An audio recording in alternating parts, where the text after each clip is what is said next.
اگر ایک انسان بیمار ہوتا ہے، شریعت نے کہا کہ روزہ نہ رکھو، اسے بیماری میں روزہ رکھنے کی کوئی الگ فضیلت نہیں ملتی، بلکہ وہ معصیت کار شمار ہوتا ہے۔ خدا نے کہا نہیں رکھو، اس نے رکھا، یہ غلط ہے۔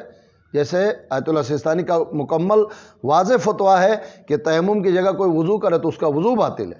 غسل کی جگہ شریعت نے اس کو تیمم کہا ہے، وہ تیمم کے بجائے اگر غسل کرے تو اس کا غسل بھی قبول نہیں ہے، اس سے پڑھی جانے والی نماز بھی غلط ہے۔ دبے الفاظ میں ہم کہہ سکتے ہیں پروردگار ہم نے تو زیادہ زحمت اٹھائی ہے، زیادہ ثواب ملنا چاہیے۔ ذہن میں آغا مدرس افغانی کا ایک جملہ آ رہا ہے، آپ کی خدمت میں عرض کروں، کیوں زیادہ زحمت اٹھانے والے کو زیادہ ثواب ملنے کے بجائے نقصان کیوں، باطل کیوں کہا، غلط کیوں کہا؟ مدرس افغانی علماء موجود ہیں، ذرا معلوم کیجئے گا، سطحیات کے یعنی مقدمات اور سیوطی کے لیول کے جو مدرسین تھے ان میں ٹاپ آف دا لسٹ مدرس افغانی شمار ہوتے تھے۔ ہمارے استاد کا کہنا تھا بس وہ بدنصیب افغانی تھا، ورنہ تو کب کا آیت اللہ بن جاتا۔ افغانی تھا بیچارہ، لیکن علمی لحاظ سے اعلیٰ ترین طالب علم کو ذہن سازی کرنا بہت مشکل کام ہے۔ جیسے عمارت کے لیے بنیاد مضبوط کرنا ضروری ہے، لمتین بعد میں پڑھانا بہت آسان ہے، مگر شروع میں طالب علم کا جو ذہن خالی ہے اسے باقاعدہ طالب علمی کے لیے، طلب علم کے لیے تیار کرنا مدرس افغانی کا کمال تھا۔ کہتے ہیں درس کے دوران مصروف تھے، دوبارہ ذکر کروں میں یہ مثال کیوں دے رہا ہوں، قصر نماز 2 رکعت پڑھتے ہیں، پوری نماز 4، میں خدا کو خوش کرنے کے لیے 4 پڑھوں تو زیادہ ثواب ملنا چاہیے، میرا ذہن یہ کہتا ہے۔ تیمم خدا نے آسانی کے لیے دیا ہے، میں تکلیف برداشت کر کے سردی گلگت بلتستان کے برف کو توڑ کر میں غسل کرنا چاہتا ہوں، زیادہ ثواب ملنا چاہیے۔ اسی طرح بیمار کو روزہ نہیں رکھنا چاہیے، میں بیماری کے ساتھ روزہ رکھنا چاہتا ہوں، زیادہ ثواب ملنا چاہیے، لیکن نہیں، ایسا نہیں ہے۔ اطاعت کی بات ہے، عمل کی ضرورت نہیں ہے خدا کو، نہ میرے روزے کی ضرورت ہے، نہ میرے نمازوں کی ضرورت ہے، میری اطاعت میرے لیے ضرورت ہے۔ اگرچہ عنوان الگ ہے، لَن يَنَالَ اللَّهُ لُحُومَهَا وَلَا دِمَاؤُهَا، خدا کو ہمارے جانور قربانی کرنے پر نہ خون چاہیے نہ گوشت پہنچتا ہے، ہاں ہماری نیت ضرور خدا تک پہنچتی ہے۔ صلوات پڑھیں محمد و آل محمد۔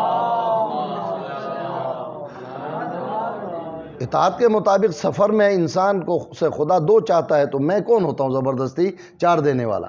تو مدرس افغانی درس میں مصروف تھے، ایک دیہاتی چرواہا آیا، بیابان میں، جنگل میں جانوروں کے ساتھ زندگی گزارنے والا مزدور انسان، آ کر پوچھا قبلہ صرف اتنا پوچھتا ہوں کہ میں زحمت زیادہ اٹھانا چاہتا ہوں، بیماری میں بھی روزہ رکھنا چاہتا ہوں، سفر میں بھی پورے نماز پڑھنا چاہتا ہوں، غسل بھی تیمم کے بدلے کرنا چاہتا ہوں، خدا زیادہ ثواب دے گا یا کم؟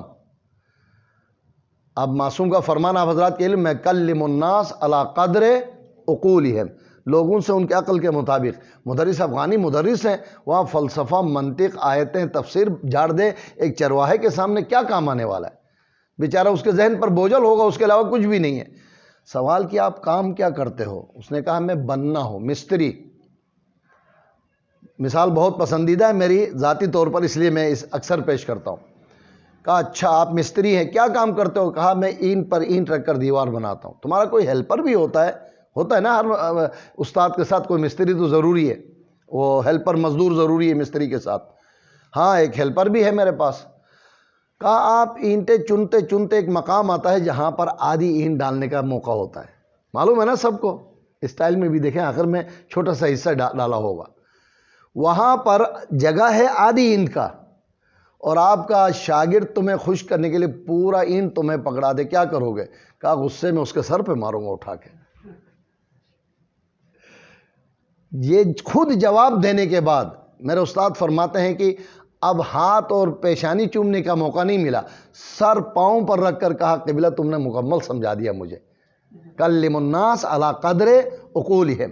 ظاہر خدا کو سفر میں 2 رکعت چاہیے، میں اسے خوش کرنے کے لیے پوری اینٹ کیوں دے دوں؟ وہاں پر وہ سر پر ہی پڑے گا۔